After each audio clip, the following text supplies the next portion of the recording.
Hello, नमस्कार दोस्तों, आप सभी का हमारे डीआरएनएस चैनल पे बहुत-बहुत स्वागत है। मैं डॉक्टर निम्ना शुक्ला, आप सभी का अपने चैनल पे बहुत-बहुत स्वागत करती हूँ।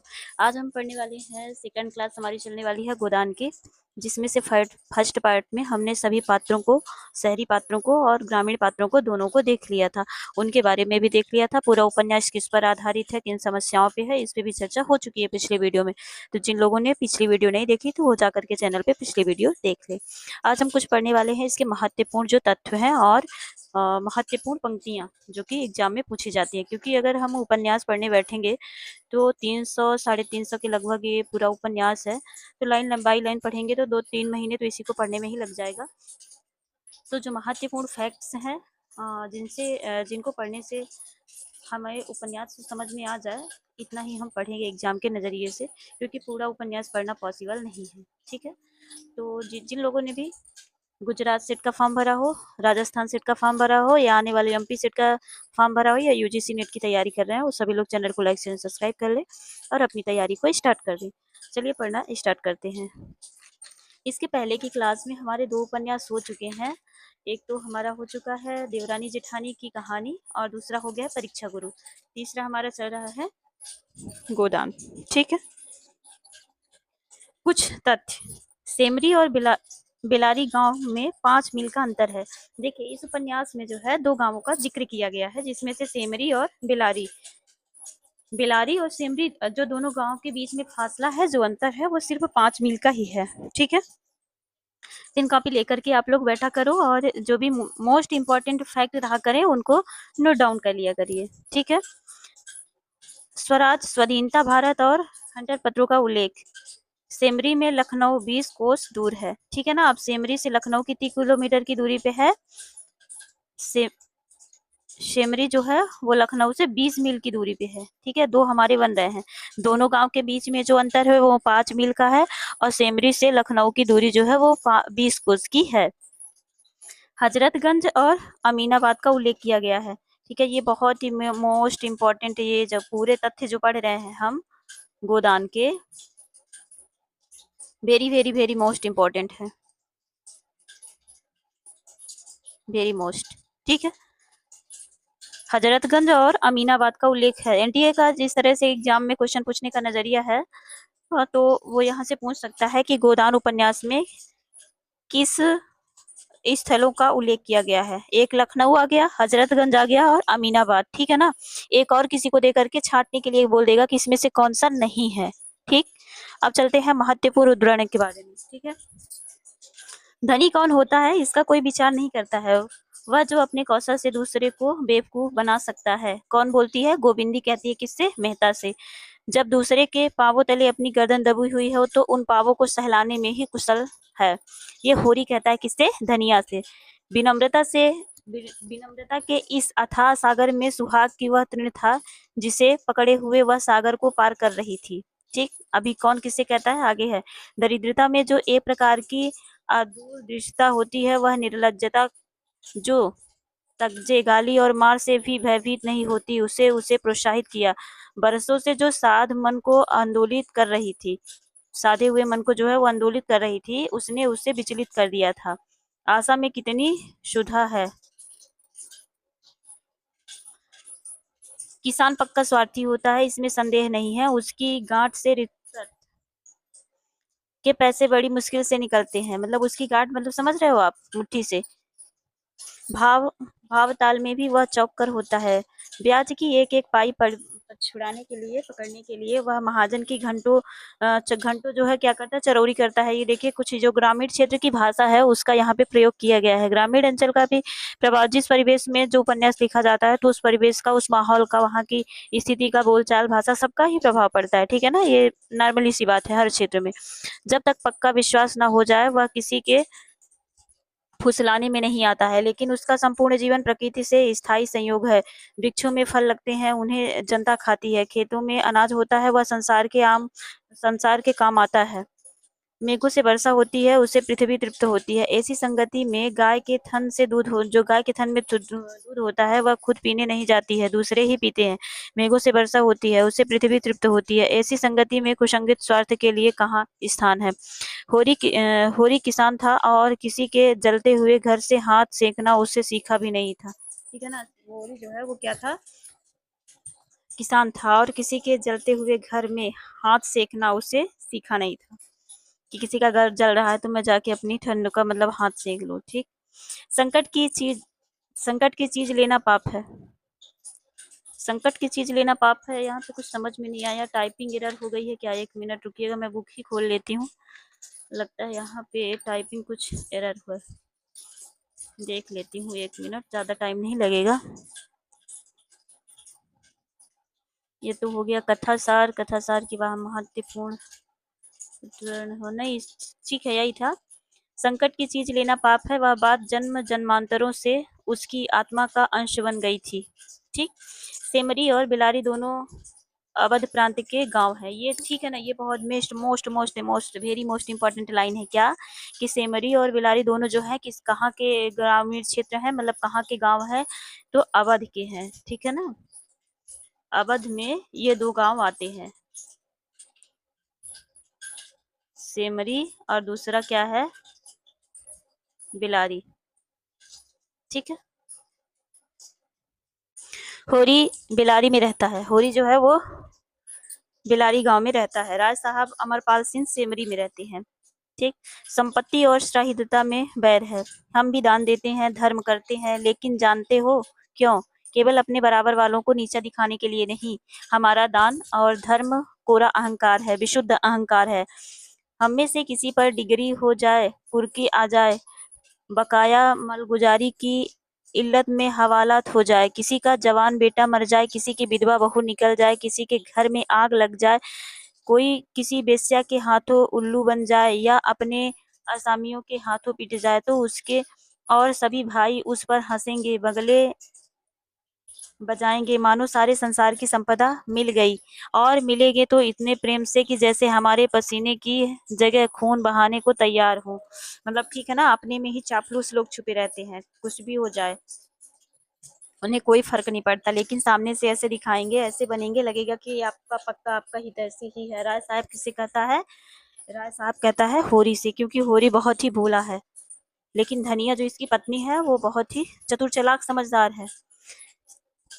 मेरे दुख को दुख समझने वाला कोई नहीं है, उसके नजरों से मुझे दुख होने का कोई अधिकार ही नहीं है। मैं अगर रोता हूँ तो दुख की हंसी उड़ाता हूँ, मैं अगर बीमार होता हूँ तो मुझे सुख होता है, मैं अगर अपना ब्याह करके घर में कलह नहीं बढ़ाता तो यह मेरी चीज स्वार्थ परखता है, अगर ब्याह कर लूं तो वह विलासिता होगी, अगर अगर शराब नहीं पीता तो मेरी जो है कंजूसी है, शराब पीने लगूं तो वह प्रजा का रक्त होगा। राय साहब किसे कहता है? होरी से। गरीबों में अगर ईर्ष्या बैर है तो स्वार्थ के लिए, पेट के लिए। ऐसी ईर्ष्या और बैर को मैं सक्षम समझता हूँ। हमारे मुंह की रोटी को छीन ले तो उसके गले से उंगली डालकर, हमारे हाथ से जो रोटी छीन ले मुंह की रोटी, तो उसके गले में उंगली डालकर निकालना हमारा धर्म हो जाता है। अगर हम छोड़ दें तो देवता हैं। बड़े आदमियों की ईर्ष्या और बैर केवल आनंद के लिए है। हम इतने बड़े आदमी हो गए हैं कि हमें नीचता और कुटता में अभी निस्वार्थ और परम आनंद मिलता है। राज साहब इसे कहता है होरी से। ये जितने भी कोटेशन लाइनें हैं ये सारी दृष्टि वाली बुक से ही है। ठीक है। दुनिया समझती है हम बड़े सुखी हैं, हमारे पास इलाके, महल, सवारियां, नौकर चाकर, कर्ज, वेश्याएं क्या नहीं है, लेकिन जिसकी आत्मा में बल नहीं, अभिमान नहीं, वह और चाहे कुछ हो आदमी नहीं है। जिसे दुश्मन के भय के मारे रात को नींद ना आती हो, जिसके दुख पर सब हंसे और रोने वाला कोई ना हो, जिसकी चोटी दूसरे के पैरों पैरों के नीचे दबी हो, जो भोग विलास के नशे में अपने को विलुप्त भूल गया हो, जो हुक्म के तलवे चाटता हो, अपने अधीनों का खून चूसता हो, उसे मैं सुखी नहीं कहता। ठीक है। साहब शिकार खेलने आए दौड़े पर मेरा कर्तव्य है कि उनकी दुम के पीछे लगा हुआ उनकी भौहों पर सिकन पड़ी और हमारे प्राण पूछे। उन्हें प्रसन्न करने के लिए हम क्या नहीं करते, केवल अफसरों के सामने दुम हिलाना, हिला हिला करके किसी तरह उनके कृपापात्र बने रहना और उनकी सहायता में अपनी प्रजा पर आतंक जमाना ही हमारा उद्यम है। मैं तो कभी-कभी सोचता हूँ कि अगर सरकार हमारे इलाके छीन करके हमें अपने रोजी के लिए मेहनत करना सिखा दे तो हमारे हाथ महान उपकारक होगा। यह तो निश्चित है कि अब सरकार भी हमारी रक्षा न करेगी। हमसे अब उसका कोई स्वार्थ नहीं निकलता। लक्षण कह रहे हैं कि बिल्कुल जल्द हमारे वर्ग की हस्ती मिट जाने वाली है। मैं उन दिन का स्वागत करने को तैयार बैठा हूँ। ईश्वर वह दिन जल्द लाएगा, साहब होरी से कहता है। हमारी गर्दन दूसरों के पैरों के नीचे दबी हुई है, अकड़ करके निवाह नहीं हो सकता, होरी गोबर से कहता है। तो फिर अपना इलाका हमें क्यों नहीं दे देते? हम अपने खेत, बैल, हल, कुराते सब उन्हें दे देने को तैयार करेंगे। बतला, यह सब फुर्तता है। निरी मोटरगर्दी जिसे दुख होता है, वह दर्जनों मोटरें नहीं रखता है, महलों में नहीं रहता है, हलवा पूरी नहीं खाता है और ना नाथ रंग में लिप्त रहता है। हम मजे से राज्य का सुख भोग रहे हैं, उस पर दुखी हैं गोबर होरी से। जायदाद किसी से छोटी नहीं है, किसी की वह छोड़ देंगे। हमको खेती से क्या मिलता है? हमको जो है खेती से क्या मिलता है? एक आने नफरी की मजदूरी भी तो नहीं पड़ती है। जो 10 रुपए महीने का भी नौकर है, वह भी हमसे अच्छा खाता पहनता है, लेकिन खेतों को छोड़ा तो नहीं जाता। खेती छोड़ दे तो और करें क्या? नौकरी कहीं मिलती है, फिर महाजन भी तो पालना ही पड़ता है। मर्जाद जो है वो तो पालना ही पड़ता है। खेती में जो मर्जाद है वह नौकरी में तो नहीं है। इसी तरह जमींदारों का हाल भी समझ लो। होरी गोबर से। भगवान ने तो सबको बराबर ही बनाया है। यह बात नहीं है बेटा, छोटे बड़े भगवान भगवान के घर से बन के आते हैं। संपत्ति बड़ी तपस्या से मिलती है। उन्होंने पूर्वजों में उन्हों के जो पूर्वज होते हैं वैसे कर्म किए हैं, उनका आनंद भोग रहे हैं। वो उनका आनंद भोग रहे हैं, हमने कुछ नहीं नहीं साचा तो भोगेंगे क्या? गोबर होरी का संवाद। औरत को भगवान सब कुछ दे, रूप ना दे, नहीं वह काबू में नहीं रहती। बांस काटने वाला चौधरी कहता है। वैवाहिक जीवन के प्रभाव में लालसा अपनी गुलामी मादकता के साथ उदित होती है और हृदय के सहारे आकाश को अपने माधुर्य की सुनहरी किरणों से रचित कर देती है। फिर माध्यम का प्रखर ताप आता है, क्षण क्षण भर बगुले उड़ते हैं और पृथ्वी कांपने लगती है। लालसा का सुनहरा आवरण हट जाता है और वास्तविकता अपने नग्न रूप में सामने आ खड़ी होती है। उसके बाद विश्रमय संध्या आती है, शीतल और शांति। जब हम थके हुए पाथिकों की भांति दिन भर की यात्रा का वृत्तांत करते हैं और सुनते हैं, तत्क्षण भाव से मानो हम किसी ऊंचे शिखर पर जा बैठे हैं, जहाँ नीचे का जनरव हम तक नहीं पहुंचता है। जीत कर आप अपनी धोखेबाजियों की डींग मार सकते हैं। जीत में सब कुछ माफ है, हार की लज्जा तो पी जाने की ही वस्तु है। द्वेष का मायाजाल बड़ी बड़ी मछलियों को भी फंसाता है। छोटी मछलियां या तो उसे फंसती ही नहीं है या फंसती भी है तो तुरंत निकल जाती है। उनके लिए वह घातक जल क्रीड़ा की वस्तु है, भय की नहीं। भिक्षुक जब तक 10 द्वारे न जाए उसका पेट कैसे भरेगा? मैं ऐसे भिक्षुकों को मुंह नहीं लगाती। ऐसे तो गली गली मिलते हैं। फिर भिक्षुक देता क्या है? आशीषों से तो किसी का पेट जुनिया जो है गोबर से कहती है, पेट नहीं भरता है। वह ऐसा प्रेम चाहती थी जिसके लिए वह जिए और मरे, जिस पर वह अपने को समर्पित कर दे। वह केवल जुगनू की चमक नहीं, दीपक का स्थायी प्रभाव चाहती थी। ये झुनिया का है, गोबर से कहती है। ठीक है, बहुत ही ये आई हुई लाइनें है, ये प्रीवियस ईयर में पूछी गई कोटेशन। जान देने का अर्थ है साथ रह करके विवाह करना, एक बार हाथ पकड़ करके उम्र भर निवाह करते रहना, चाहे दुनिया कुछ कहे, चाहे माँ बाप, भाई, बंधु, घर द्वार सब कुछ छोड़ना पड़े। जुनिया गोबर से। बड़े आदमियों की बात कौन चलाए? वह तो कुछ करें सब ठीक है, उन्हें तो बिरादरी और पंचायत का भी डर नहीं है। जुनिया गोबर से। बहुत करके तो मर्द की औरत को बिगाड़ते हैं। जब मर्द इधर उधर ताक झांक करेगा तो औरत भी आंख लड़ाएगी। मर्द दूसरे औरतों के पीछे दौड़ेगा तो औरत भी जरूर मर्दों के पीछे दौड़ेगी। मर्द का हर जाईपन औरत को भी उतना ही बुरा लगता है जितना औरत का मर्द को। जुनिया गोबर से कहती है। सद्भावना करते हुए भी स्वार्थ नहीं छोड़ा जा सकता है, और चाहता हूँ कि हमारे वर्ग को शासन और नीति के बल पर नीति के बल से अपना स्वार्थ छोड़ने के लिए मजबूर कर दिया जाए। इसे आप कायरता कहेंगे और मैं इसे विवशता कहता हूँ। मैं इसे स्वीकार करता हूँ कि किसी को भी दूसरे के श्रम पर मोटे होने का अधिकार नहीं है। उपजीवों को होना घोर लज्जा की बात है। कर्म करना प्राणी मात्र का धर्म है। समाज की ऐसी वस्तु जिसमें कुछ लोग मौज करें और अधिक लोग पीसें और खपें, कभी सुखद नहीं हो सकती। पूंजी और शिक्षा, जिसमें मैं पूंजी ही का एक रूप समझता हूँ, इनका किला जितनी जल्द टूट जाए उतना ही अच्छा है। जिन्हें पेट की रोटी मस्टर नहीं, उनके अक्सर नियोजक 10-10, 5-5 हजार फटकारे, यह शाहिदश और लज्जास्पद भी है। राय साहब का कथन है, मैं इस सिद्धांत का समर्थन हूँ कि संसार में छोटे बड़े हमेशा रहेंगे और उन्हें हमेशा रहना चाहिए। इसे मिटाने की चेष्टा करना मानव जाति के सर्वनाश का कारण होगा। मिस्टर मेहता कहते हैं, आश्चर्य अज्ञात का दूसरा नाम है। मिस्टर मेहता, आश्चर्य जो है वो अज्ञान का दूसरा नाम है। धन को आप किसी अन्याय के बराबर फैसला फैला सकते हैं, लेकिन बुद्धि को, चरित्र को, रूप को, प्रतिभा को और बल को बराबर फैलाना तो आपकी शक्ति के बाहर है। छोटे बड़े का भेद केवल धन से ही नहीं होता है। मैंने बड़े बड़े धन कुबेरों को भिक्षुकों के सामने घुटने टेकते देखा है, और आपने भी देखा होगा। रूप के चौखट पर बड़े बड़े महीप नाक रगड़ते हैं। क्या यह सामाजिक भी विषमता नहीं है? आप रूस की मिसाल देखें, वहां इसके सिवाय और क्या ही है कि मिल के मालिक ने राज कर्मचारी का रूप ले लिया। बुद्धि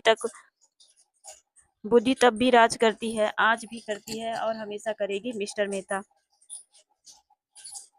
बुद्धि अगर स्वार्थ से मुक्त हो तो हमें उसका प्रभुता मानने में कोई आपत्ति नहीं है। समाजवाद का यही आदर्श है। हम साधु महात्माओं के सामने इसलिए सिर झुकाते हैं कि उन्हें उनमें जो है त्याग का बल है। इसी तरह हम बुद्धि के साथ में अधिकार भी देना चाहते हैं, सम्मान भी, नेतृत्व भी, लेकिन संपत्ति किसी तरह नहीं। बुद्धि का अधिकार और सम्मान व्यक्ति के साथ चला जाता है, लेकिन उसकी संपत्ति विष बोने के लिए उसके बाद और भी प्रबल हो जाती है। बुद्धि के बगैर किसी समाज का संचालन नहीं हो सकता। हम केवल इस भिक्षुक का डंक तोड़ देना चाहते हैं। राय साहब का कथन है, लिया वह क्या सीखेंगे। लिखते तो वह लोग हैं जिनके अंदर कुछ दर्द है, अनुराग है, लगन है, और जिन्हें धन और भोग विलास को जीवन का लक्ष्य बना। संपादक पंडित ओमकार नाथ ने कहा, मेरे लिए धन केवल उन सुविधाओं का नाम है जिनमें से अपना जीवन सार्थक कर सकूं। धन मेरे लिए बढ़ाने और फैलने फूलने वाली चीज नहीं है, केवल साधन है। मिस्टर मेहता कहते हैं, मुक्ति घोग आत्मा के विकास में बाधक नहीं होता है। विवाह तो आत्मा को और जीवन के पिंजरे में बंद कर देता है। मिस्टर मेहता कहते हैं, विवाह को मैं सामाजिक समझौता समझता हूँ और उसे तोड़ने का अधिकार ना पुरुष को है ना स्त्री को। समझौता करने के अपने आप स्वाधीन है। समझौता हो जाने के बाद आपके हाथ कट जाते हैं। मिस्टर मेहता का कथन है, आप श्रेष्ठ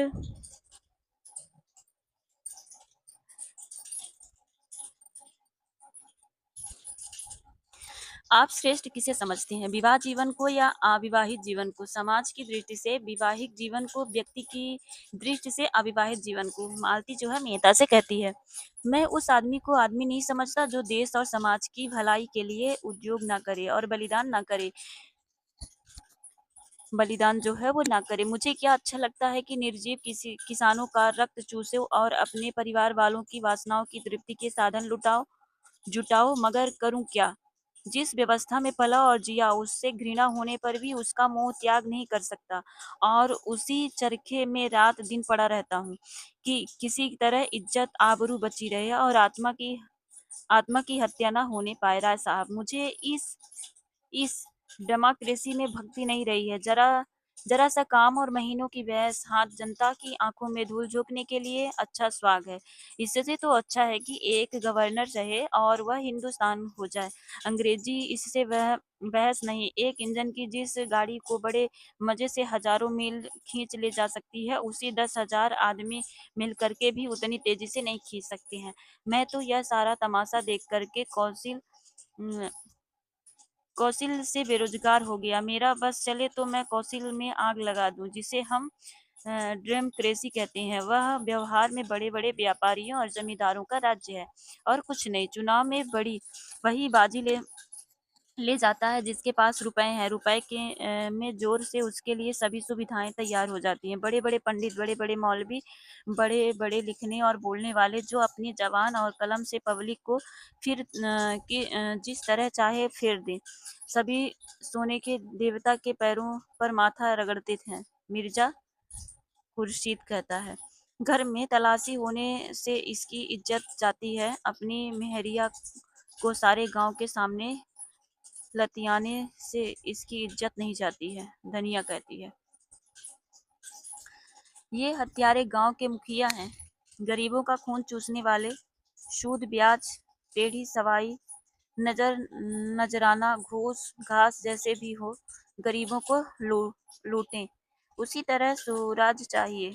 जेल जाने से सुराज ना मिलेगा, सुराज मिलेगा धनिया धर्म से, न्याय से कहती। हमको कुल प्रतिष्ठा इतनी प्यारी नहीं है महाराज, कि उसके पीछे एक जीव की हत्या कर डालती। ब्याहता ना सही, पर उसकी बाह तो पकड़ी है मैं, मेरे बेटे ने की। जिस मुंह से निकाल देती वही काम बड़े बड़े करते।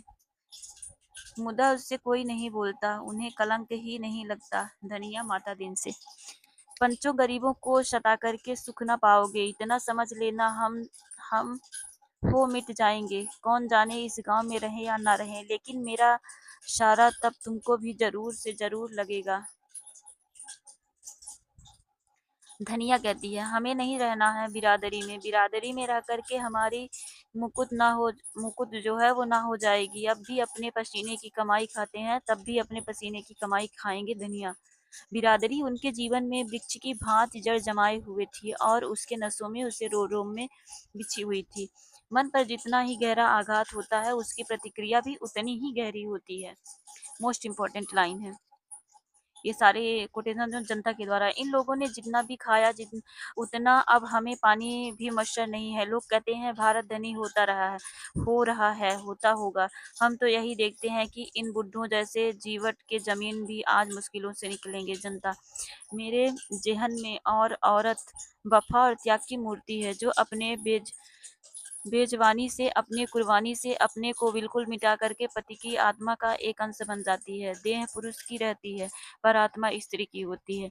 आप कहेंगे मर्द अपने को क्यों नहीं पीटता, औरत से ही क्यों उसकी आशा रहती है। मर्द में वह सामर्थ्य ही नहीं है। वह अपने को मिटाएगा तो शून्य हो जाएगा, वह किसी खोह में जा बैठेगा और सर्वस्व सर्वात्मा में मिल जाने का स्वप्न देखेगा। वह तेज प्रधान जीव है, और अहंकार में यह समझ करके कि वह ज्ञान का पुतला है, सीधा ईश्वर में लीन होने की कल्पना किया जा करता है।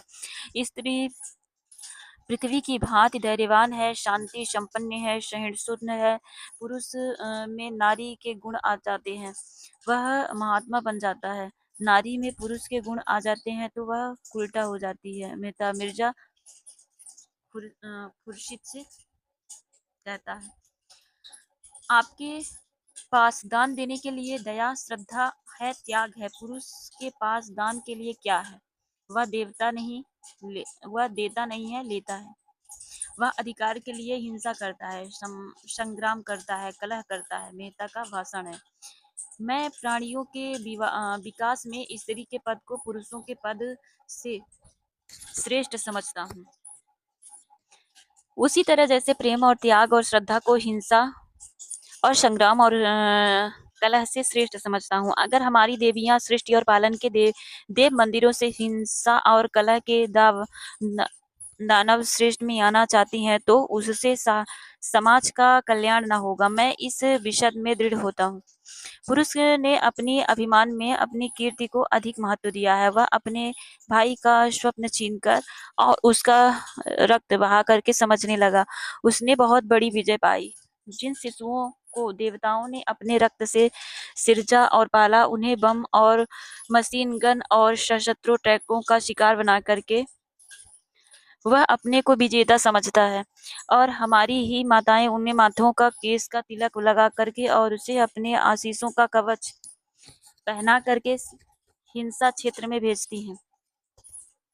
तो आश्चर्य है पुरुष ने विनाश को ही संसार के कल्याण की वस्तु समझा और उसकी हिंसा प्रवृत्ति दिन ब दिन बढ़ती गई और आज हम देख रहे हैं कि यह दानवता प्रचंड होकर के समस्त संसार को रौंदती है, प्राणियों को कुचलती है, हरी भरी खेतियों को जलाती है और गुलजार बस्तियों को वीरान करती चलती जाती है। मेहता का ही भाषण है। मैंने उन लोगों में नहीं हूँ जो कहते हैं कि स्त्री और पुरुष में समान शक्तियां हैं, समान प्रवृत्तियां हैं, उनमें कोई विभिन्नता जो है वो नहीं है। ये भयंकर असत्य है कि मैं कल्पना नहीं कर सकता। यह वह असत्य है जो युग युगांतरों से संचित अनुभवों को उसी तरह ढक लेना चाहता है जैसे बादल का एक टुकड़ा सूर्य को ढक लेता है। मैं आपको सचेत किए देता हूँ कि आप इस जाल में ना फंसे। स्त्री पुरुष से उतनी ही श्रेष्ठ है जितना प्रकाश अंधेरे से। मनुष्य के लिए क्षमा और त्याग और अहिंसा की जीवन के उच्चतम आदर्श हैं। नारी इस आदर्श को प्राप्त कर चुकी है। पुरुष धर्म और अध्यात्म और ऋषियों का आश्रय लेकर के उन लक्ष्य पर पहुंचने के लिए सदियों से जोर कर मार रहा है, पर सफल नहीं हो सका। मैं कहता हूँ कि उसका सारा अध्याय जो है वो योग की तरफ और नारियों का त्याग एक तरफ। नेता का ही भाषण है। इस प्रकार से ये जो गोदान उपन्यास है, थोड़ा पढ़ने में देखिए, इसकी लाइनें ही पढ़ने में बोरियत महसूस हो रही है। अभी बहुत सारे कोटेशन है, देखिए आप लोग।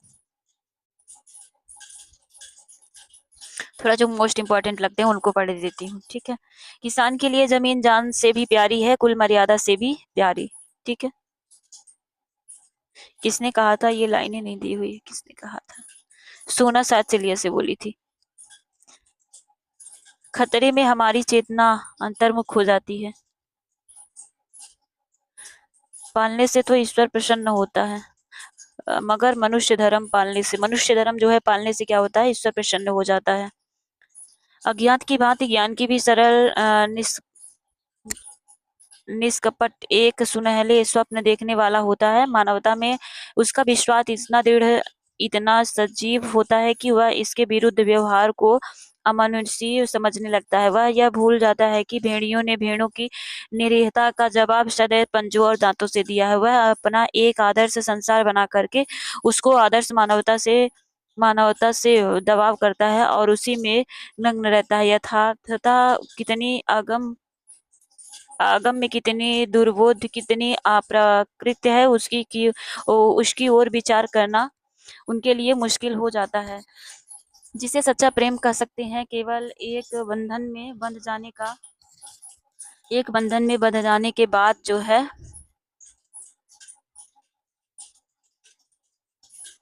बन जाने के बाद ही पैदा हो सकता है।